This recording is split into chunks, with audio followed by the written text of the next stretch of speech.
اعوذ باللہ من الشیطان الرجیم، بسم اللہ الرحمن الرحیم۔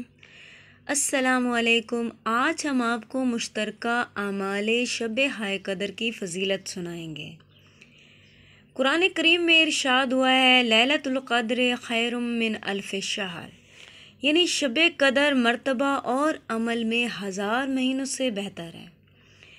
غسل ان 3 راتوں میں 19، 21، 23 رمضان المبارک میں سنت مؤکدہ ہے، یعنی یہ شب ایسی ہے کہ اس میں خداوند متعال کو انسان اگر عبادت کرے تو وہ خدا سے شہرک سے بھی زیادہ قریب ہو جاتا ہے، یعنی خدا کے ساتھ اٹیچ ہو جاتا ہے۔ ویسے تو ہر مومن خدا کے ساتھ اٹیچ ہے اگر وہ اچھے اعمال بجا لاتا ہے، لیکن شب قدر کی کچھ ایسی راتیں ہیں جو خدا نے ماہ مبارک میں ان کی فضیلت کو بہت زیادہ بڑھا دیا ہے، یعنی ان کی فضیلت میں اضافہ کر دیا ہے، اور وہ ہر مسلمان کے لیے بہت ضروری ہیں، یعنی ہر مسلمان کو چاہیے کہ ان راتوں میں عبادت کرے تاکہ خدا کا معتبر بندہ کہلا سکے۔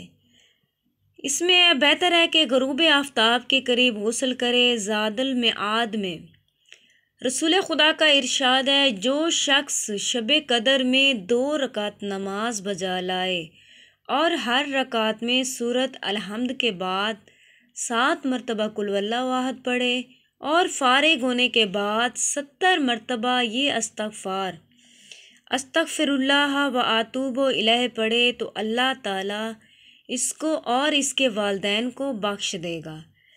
اگر حیات ہیں تو خدا ان کی لمبی عمر کرے، لیکن اگر چلے گئے ہیں تو خدا ان کی قبروں کو منور فرمائے گا۔ ہر شب میں خصوصاً 23ویں شب میں 100 رکعت نماز پڑھنا سنت ہے، اور ہر رکعت کے بعد سلام کہے۔ ہر رکعت میں سورۃ الحمد کے بعد 1 مرتبہ سورۃ توحید بجا لائے۔ ان تینوں راتوں میں قرآن مجید کی تلاوت کرنا اور 100 مرتبہ صلوات پڑھنا اور سورۃ قدر 1000 مرتبہ پڑھنا عظیم ثواب عظیم اور گناہوں کی مغفرت کا باعث ہے۔ معتبر روایت میں ہے کہ جو شخص شب قدر میں عبادت کے ساتھ شب بیداری یعنی تہجد سے پہلے کرے تو اللہ تعالیٰ اس کے گناہ معاف فرما دے گا، اگرچہ وہ آسمانوں کے ستاروں، پہاڑوں کی جسامت اور دریاؤں کے پانی کے قطروں کے برابر ہی کیوں نہ ہوں۔ زیارت امام حسین علیہ السلام پڑھنے کی ان 3 راتوں میں بہت زیادہ تاکید آئی ہے۔